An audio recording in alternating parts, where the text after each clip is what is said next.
태양을 피하고 싶어서 아무리 달려봐도 태양은 계속 내 위에 있고. 강한 자외선에 오랫동안 노출되면 각종 피부 질환은 물론 피부암에 걸릴 수 있다. 피부는 각질 형성 세포와 멜라닌 세포, 섬유모 세포 등 다양한 세포로 이루어진 우리 몸에서 가장 큰 장기로 외부 환경으로부터 우리 몸을 보호하는데, 피부 구성 세포 중 일부가 악성화될 경우 피부암이 발생한다. 우리나라에서 피부암은 전체 암의 약 2% 정도로 낮은 편이지만 미용상 중요한 얼굴 부위에 호발하기 때문에 발생률이 낮다고 해서 가볍게 여겨서는 안 된다고. 건강 A to G, 이번 시간에는 피부암에 대해 자세히 알아보고 피부암으로부터 나를 지켜내자. 네, 봄볕 때는 며느리를 내놓고 가을볕 때는 딸을 내놓는다는 그런 얘기가 있습니다. 하지만 가을볕이 아무리 좋아도 강한 자외선에 장시간 노출되게 되면은 자칫 화상을 입게 되고 심할 경우에 피부암까지 걸릴 수 있다고 하네요. 네, 오늘 건강 A to G 시간에는 이 피부암이 무엇인지 자세히 알아보도록 하겠습니다. 네. 오늘 도움 말씀 주실 분 나와주셨는데요. 대구 파티마 병원 성형외과 박한나라 과장께서 나오셨습니다. 안녕하십니까? 안녕하십니까? 반갑습니다. 과장님 어떻습니까? 몸에 갑자기 그 점이 생기거나 그래서 그게 빠르게 커진다거나 아니면 상처 또 딱지나 이런 것들이 생겼을 때도 피부암을 좀 의심을 해봐야 된다면서요? 예, 반드시 의심해 봐야 되겠습니다. 네. 피부엔 여러 가지 질환이 있을 수 있는데 먼저 사진부터 보시겠습니다. 아래쪽 사진을 먼저 보면 왼쪽에는 딱지나 이런 것들이 있을 수 있고 그 눈 옆에도 비교적 크기가 큰 점으로 의심되는 병변을 확인할 수 있습니다. 그리고 가운데 사진을 보면 두피에 지루성 피부염으로 인한 딱지가 앉아 있다고 생각할 수도 있고 우측도 습지론으로 인해서 딱지가 형성되었다고 볼 수 있습니다. 그리고 아래쪽을 보면 손등이나 우측 귀 앞에 이러한 상처가 생겼을 때 보통 흔히들 만성 창상이나 궤양 등을 의심해 볼 수 있습니다. 하지만 이 모든 질환이 바로 피부암이라는 것입니다. 이처럼 피부암은 진단과 치료가 늦어지면 고생하는 경향이 많기 때문에 이를 조기에 검사하고 치료하는 게 가장 중요하다 할 수 있습니다. 그렇다면 오늘은 피부암에 대해서 먼저 살펴보겠습니다. 먼저 정의입니다. 인체의 가장 바깥층인 피부에서 발생한 암을 우리는 피부암이라 합니다. 두 가지로 나눌 수 있는데 먼저 처음부터 피부에서 발생한 경우를 원발 피부암이라 하고 다른 장기에서 발생하여 피부로 전이된 경우를 전이 피부암이라고 합니다. 우리는 일반적으로 이 두 가지 중 원발 피부암만을 피부암으로 정의할 수 있습니다. 네. 이제 피부암에 대해서 본격적으로 알아볼 텐데요. 그 전에 먼저 우리가 피부의 구조부터 좀 알고 있어야 될 것 같아요. 과장님, 일단 바깥층부터 하나씩 설명을 좀 해주실까요? 네. 발생 부위를 알아보기에 앞서 피부의 구조에 대해서 간략히 보고 넘어가겠습니다. 피부의 구조는 제일 바깥층인 표피부터 그 아래쪽으로 진피, 피하 조직으로 구성되어 있습니다. 보시는 것처럼 표피는 제일 바깥층인 각질층, 그리고 과립층, 가시세포층, 기저층으로 나뉘게 되고 이 아래쪽을 진피라고 하는데 진피는 혈관, 신경, 모낭, 피지샘, 땀샘 등으로 구성되어 있습니다. 그리고 그 아랫부분을 피하 조직이라고 하는데 앞서 설명드린 이 모든 조직과 세포에서 피부암이 발생할 수 있습니다. 일반적으로 정상적인 세포는 세포 분열에 의해 만들어진 다음 주어진 기능에 맞도록 성장하고 분화해 활동하다가 사멸되어 사라집니다. 하지만 바이러스 감염이라거나 자외선 등을 포함한 외부의 유해 자극 노출 등에 의해 유전자의 변화가 오면 죽지 않고 영원히 분열하여 증식하는 암세포가 되게 되는데 이러한 경우가 피부에 발생하면 피부암이 되는 것입니다. 발생 기전까지 설명을 해주셨는데요. 과장님, 제가 듣기로는 이 피부암도 종류에 따라서 치명도나 치료법이 달라진다고 들었거든요. 예. 그럼 저희가 먼저 피부암에는 어떤 종류가 있는지부터 좀 알 필요가 있을 것 같아요. 설명을 좀 해주세요. 예, 그럼 피부암의 종류에 대해서 먼저 보겠습니다. 피부암은 가장 흔한 정도부터 보면 먼저 편평상피세포암, 그리고 기저세포암, 악성흑색종 이 세 가지를 주로 얘기하고 있습니다. 그리고 이 외에도 혈관 육종이라거나 윤기성 피부 섬유육종, 파젯 디지즈, 피지샘암, 에크린샘, 그리고 아포크린세맘, 피부 림프종 등도 흔하진 않지만 많이 발생하고 있습니다. 가장 흔한 세 가지에 대해서 보다 자세히 보겠습니다. 먼저 첫 번째, 편평상피세포암입니다. 표피의 각질 형성 세포에서 유래한 악성 종양이고, 아래에서 보시는 사진처럼 종양의 크기나 깊이, 원인, 해부학적 위치, 전이 등의 생물학적 양상이 다음에 보게 될 기저세포암보다 조금 더 복잡하다 할 수 있습니다. 우리나라에서는 기저세포암과 함께 가장 많은 피부암 중에 하나입니다. 다음은 기저세포암입니다. 이 기저세포암은 표피의 최하층인 기저층에서 생기게 됩니다. 특히 그 중에서도 모낭을 구성하는 세포가 악성화한 종양이고, 앞서 본 편평상피세포암과 함께 가장 흔한 피부암 중 하나입니다. 아래에서 보시는 사진처럼 일반적인 점의 형태를 띌 수도 있고 마른 딱지 형태를 띌 수도 있는데, 국소적으로 침범하지만 전이가 드문 악성 종양입니다. 다음은 악성 흑색종입니다. 이 악성 흑색종은 멜라닌 세포가 악성화하는 것으로, 이 멜라닌 세포는 사람의 피부색을 결정하는 멜라닌 색소를 생성하는 세포입니다. 이는 자외선으로부터 피부를 보호하는 기능을 하므로 아주 중요한 것인데, 이로 인해 악성화가 된 것이므로 우측에서 보시는 사진처럼 일반적인 점부터 다양한 형태로 질환이 발생할 수 있습니다. 이 악성 흑색종은 악성도가 매우 높으므로 조기의 진단과 치료가 필요합니다. 자, 이렇게 피부암의 종류까지 한번 알아봤습니다. 그럼 계속해서 오해와 진실을 통해서 피부암에 대한 궁금증을 알기 쉽게 풀어보겠습니다.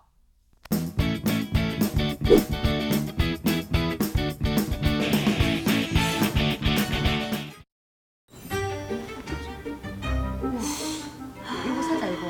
이거? 에이, 별로다 이거. 아니 별로잖아. 아니 이거 김인가? 아 진짜. 아 요즘에 정말 우리 혜인 씨랑 데이트를 하고 나니까 없던 기미도 생기고 정말 이를 어쩌면 좋지? 이 예쁜 얼굴이 다 상하게 생겼네. 네 원래 상했거든. 아니거든. 맞거든. 요즘 하도 데이트한다고 밖에 그렇게 댕겨가지고 이렇게 피부가 상한 거거든. 아가씨, 왜요? 진짜 김이 많이 생겼네. 와, 완전 왕김이네, 왕김이. 와, 됐다 크다. 오지 마! 아가씨, 이제 데이트는 야외에서 하지 말고 실내 데이트 해서요. 깍깍 막힌 그 실내 데이트.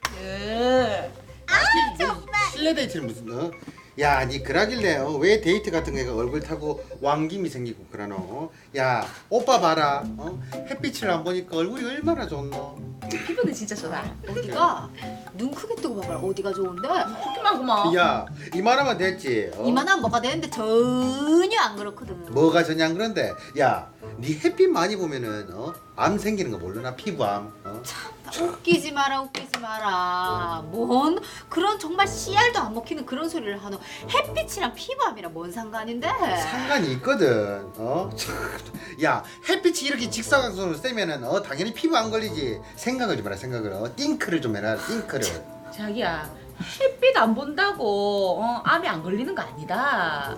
상처 나왔을 때 그게 제대로 상처 이제 치유가 안 되면은 그것도 피부암 된다 하더라. 아니다. 오빠는 햇빛 볼 일 없어가지고 암 걸릴 일 없다. 니도 그러니까 적당히 데이트하고 밖에 싸돌아다니지 마라. 근데 그거 모르나? 햇빛을 안 보면 비타민 D가 부족하다는 거 모르나? 맞다. 들은 것 같아요. 응. 야, 뭔 소리 하노? 햇빛만 안 보면은 암 걸릴 걱정 없거든. 난 햇빛 못 보니까 비타민 D나 챙겨 먹어야겠다. 자기야, 비타민 D나 좀 사줄라. 비타민 D 같은 소리 하고 있네. 진짜 약은 무슨 약? 집에만 처박혀있지 말고 밖에 나가서 산책이라도 좀 해라. 일자리를 알아보든지. 아니, 내가 암 걸릴까봐 예방하는 거잖아. 햇빛 안 맞으면은 괜찮으니까. 그래가 하니까 저 비타민 D 좀 사줘봐라. 암 안 걸리거든. 햇빛 본다고 암 안 걸리거든. 걸리거든. 아니거든. 피부암은 무슨? 야, 네 김이 어떻게 지금 김이 생겼잖아. 그게 이만해졌잖아 지금. 진짜 스트레스 압 유발하네. 네, 오해와 진실 오늘 첫 번째 질문 드리겠습니다. 자외선만 피하면은 피부암 걱정은 없다거든요. 예. 김철우 씨, 장리현 씨, 정답 뭘까요?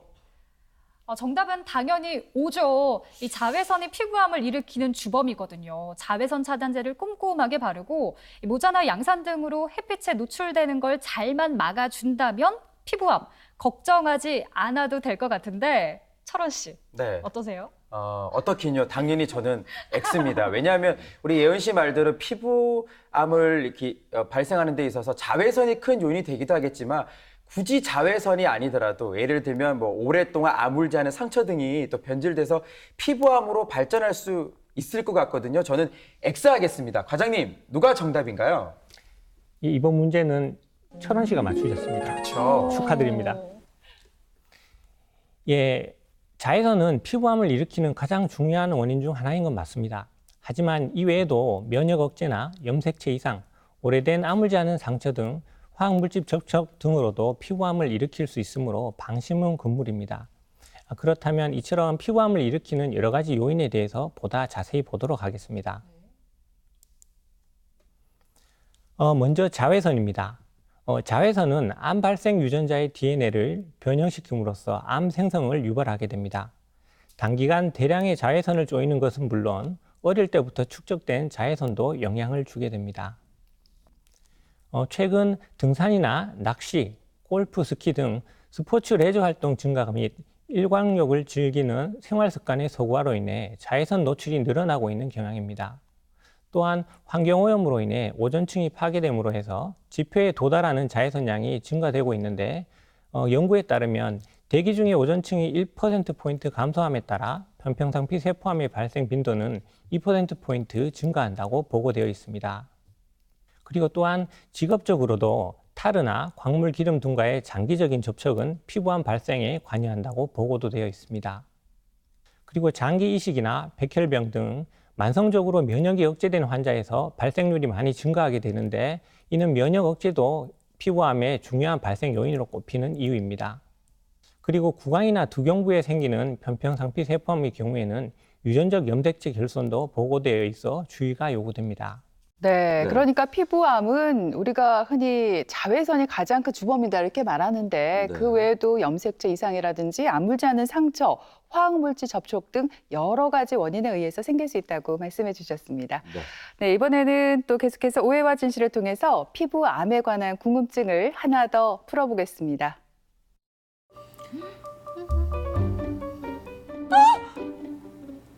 왜? 왜? 이게 뭐지? 어디 뭐가, 봐봐. 뭐가? 이거 아가씨 이게 뭐예요? 아, 죽겠다.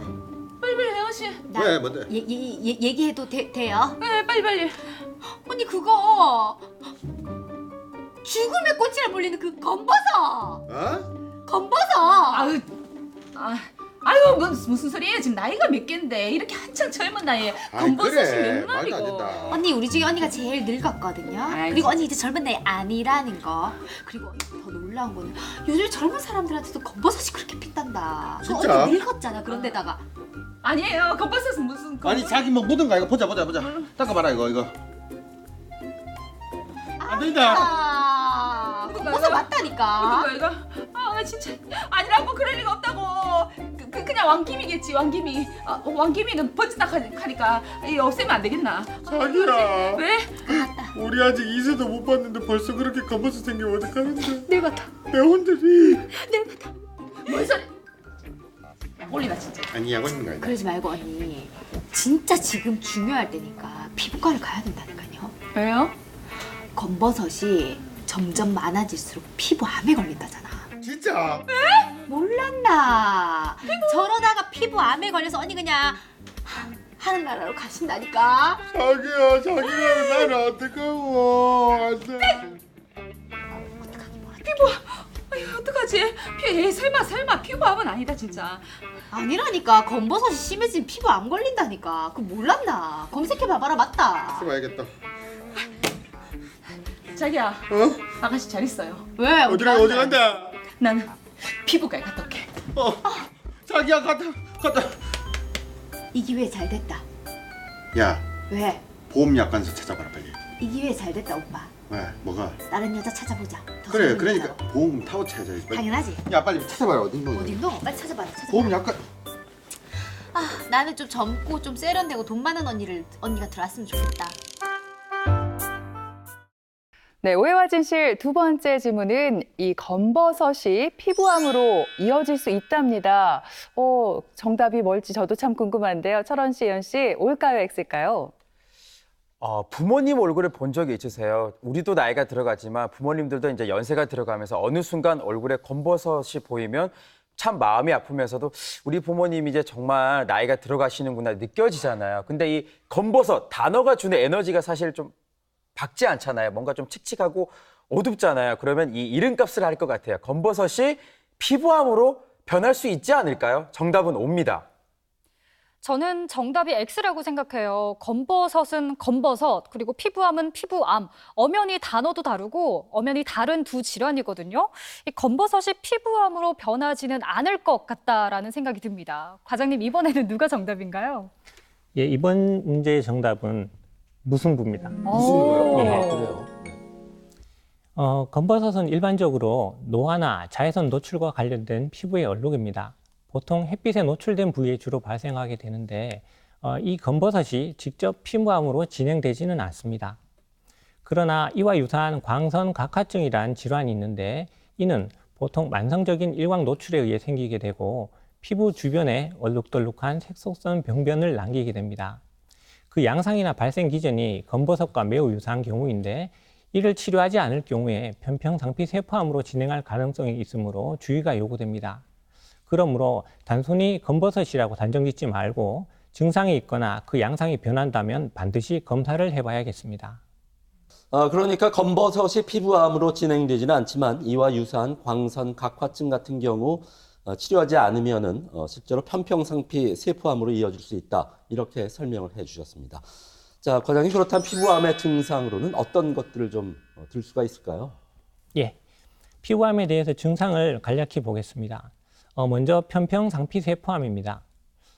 피부뿐만 아니라 점막에서도 발생할 수 있기 때문에 발생 부위나 요인에 따라서 그 증상은 다양합니다.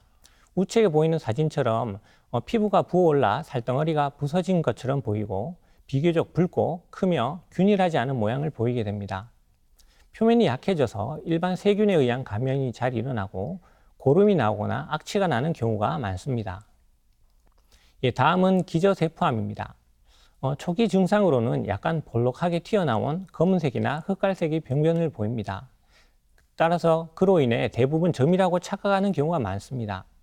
일반적으로 통증이나 가려움 등의 증상은 없는 게 특징이고 그 형태에 따라 결절궤양형과 표제형으로 나눌 수 있습니다.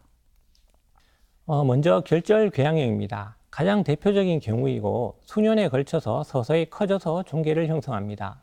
먼저 우측 상부에 보이는 사진인데 중심부가 함몰되어서 궤양이 생기게 되고 그 주변부는 제방처럼 튀어나온 여러 개의 검은 구진에 의해 둘러싸이게 됩니다.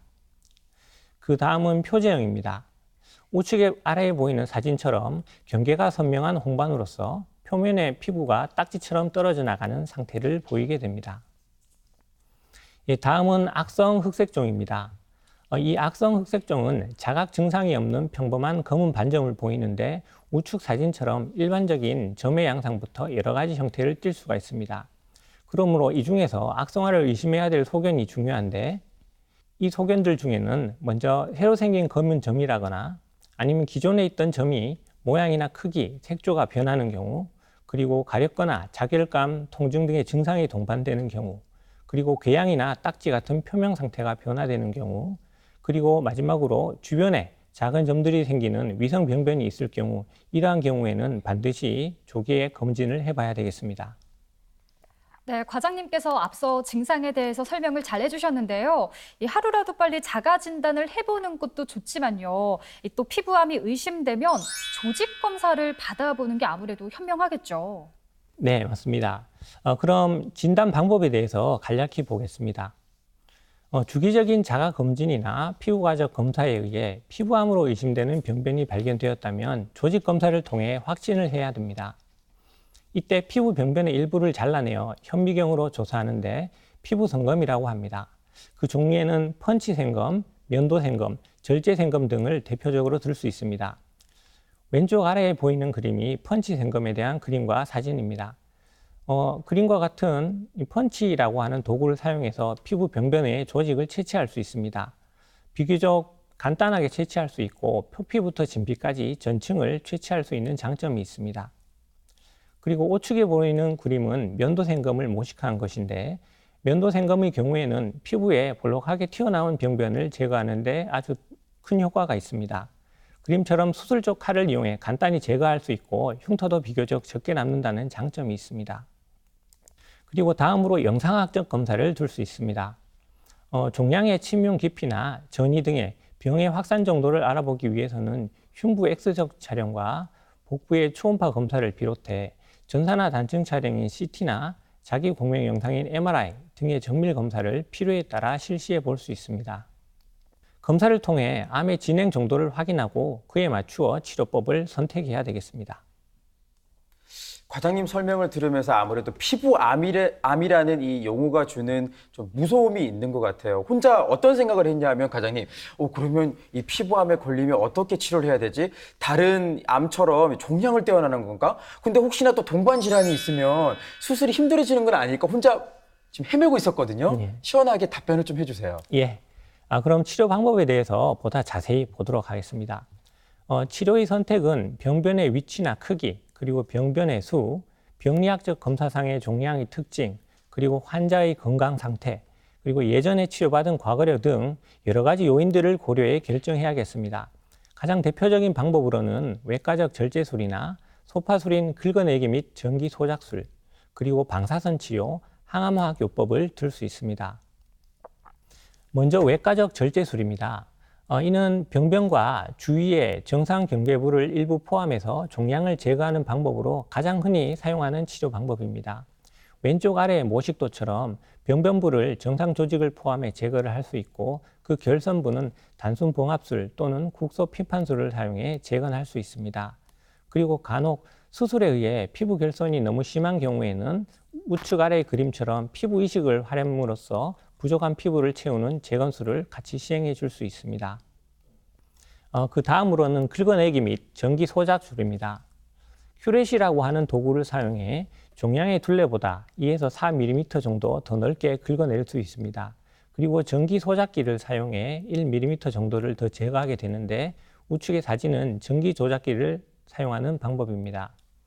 보통 1cm 미만의 종양에 아주 효과가 좋고 흉터가 적은 장점이 있지만 5년 내 재발률이 8.6에서 17.5% 정도로 높으므로 주의가 요구됩니다. 다음은 방사선 치료입니다. 수술하기에 적합하지 않은 광범위한 병변이라거나 아니면 수술을 원치 않는 경우, 그리고 동반 질환으로 인해 수술하기에 위험한 경우에 적절한 첫 번째 치료 방법이라고 할 수 있습니다. 보통 외과적 수술의 보조요법으로도 사용되기도 합니다. 다음은 항암화학 요법입니다. 보통 어느 정도 암이 진행된 경우에는 전신요법인 항암화학요법이 치료의 중심이 됩니다. 이런 시기에 전이가 일어나는 악성 흑색종의 경우에는 수술적 제거 후에 항암화학요법이 병행되는 경우가 많습니다. 네, 피부암의 다양한 치료 방법을 한번 살펴봤습니다. 네. 이렇게 해서 깨끗하게 종양이 제거되면 좋겠는데 혹시 과장님 치료 후에 재발하진 않는지 또 어떤 부작용이 생기진 않을까 걱정도 되거든요. 예. 그럼 치료 후에 생길 수 있는 부작용에 대해서 간략히 보겠습니다. 먼저 수술적 치료를 했을 때에는 수술 부위 감염, 그리고 통증과 부종, 때에 따라서는 복원을 위한 성형 수술이 필요할 수도 있습니다. 그리고 다음으로 방사선 치료의 경우에는 피부를 포함해서 방사선이 통과한 모든 조직에 영향을 미치게 되는데 탈모증, 홍반, 색소 침착, 그리고 피부 박리, 특히 고용량의 방사선 조사 부위에는 섬유화 증상이 일어나는 경우도 있습니다. 다음은 재발 및 전이입니다. 먼저 전이부터 보게 되면 기조세포암의 경우에는 0.0028에서 0.55% 정도로 매우 드물다 할 수 있습니다. 그리고 편평상피세포암의 경우에는 0.5에서 0.6% 정도로 이 또한 낮지만 기저세포암보다는 높게 보고되고 있습니다. 그리고 다음 재발입니다. 기저세포암의 경우 1%로 비교적 아주 낮지만 일단 한 번 발병하면 다시 발생할 확률이 36에서 50% 정도로 높기 때문에 주의가 요구됩니다. 그리고 편평상피세포암의 경우에는 그 크기가 2cm 이상이거나 또한 발생 부위가 얼굴이나 두피인 경우, 그리고 면역력이 저하된 경우에는 이 재발률이 많이 올라가는 경향을 보이므로 주기적인 관찰이 필요합니다. 과장님 마지막으로 피부암을 좀 예방할 수 있는 방법에 대해서도 좀 소개를 해주시죠. 가장 중요한 것은 아무래도 자외선으로부터 피부를 보호하는 거 아니겠습니까? 예, 맞습니다. 무엇보다 피부암은 예방법이 가장 중요합니다. 피부암을 예방하는 데 있어서 가장 중요한 것은 먼저 첫째, 일광 노출을 피하는 것입니다. 그리고 둘째, 전암병변을 조기에 발견해 치료하는 것입니다. 먼저 첫 번째인 태양빛으로부터 피부를 보호하는 방법입니다. 가장 흔한 세 가지 피부암, 즉 편평상피세포암, 기저세포암, 그리고 악성흑생증은 이 발생이 모두 자외선과 연관이 되어 있습니다. 그러므로 평소에 자외선으로부터 피부를 보호하는 것이 무엇보다 중요합니다. 일광이 가장 큰 오전 10시부터 오후 2시까지는 외출을 삼가하는 것이 좋겠고, 만약 외출을 하게 된다면 보통 자외선 차단제를 외출 20분 전에 바르는 것이 효과적입니다. 그리고 우측에 보이는 사진은 미국 암협회에서 제안한 피부암을 예방을 위한 방법입니다. 상부에 보이시는 것은 자외선 차단제에 대한 그림입니다. 보통 자외선 차단제에는 SPF라고 하는 자외선 차단 지수가 나와 있습니다. 보통 이 SPF는 15 이상이 되는 제품을 사용하라고 권고하고 있습니다. 그리고 이러한 자외선 차단제는 제품 특성에 따라 스프레이식 아니면 또는 크림 또는 로션 여러 가지 타입이 나뉠 수 있는데, 각 제품마다 사용하는 방법, 도포 방법, 그리고 방수 여부에 따라 그 성능이 많이 달라지므로 각 제품에 맞는 도포 방법을 써야 되겠습니다. 그리고 자외선 차단제뿐 아니라 의복이라거나 파라솔, 모자 등을 사용해 가능한 한 태양빛으로부터 피부를 가려야 되겠습니다. 예, 다음은 조기 발견입니다. 전암병변이나 조기 병변은 큰 외과적 수술 없이도 치료가 가능합니다. 그러므로 평소 피부에 관심을 갖고 주기적으로 관찰하는 것이 무엇보다 중요합니다. 다음은 주기적인 자가검진법을 보여주고 있습니다. 먼저 첫 번째, 전신의 피부를 빠짐없이 보는 것이 가장 중요하다 할 수 있겠고, 두 번째, 새로운 병변이 발생했다거나 아니면 원래 있던 병변에서 변화가 발견된 경우에 악성의 가능성을 유심히 살펴보고 그로 인해 검사를 해보는 것이 중요하다 할 수 있습니다. 네, 피부암은 전체 암의 2% 정도로 적은 편이지만 최근 10년간 그 발병률이 가파르게 증가하고 있습니다. 네, 강한 자외선에 장시간 노출되는 일은 피하고요. 자외선 차단제 꼼꼼하게 잘 바르시기 바랍니다. 네. 지금까지 이 시간 도움 말씀을 대구 파티마병원 성형외과 박한나라 과장께서 수고해 주셨습니다. 네. 고맙습니다. 고맙습니다.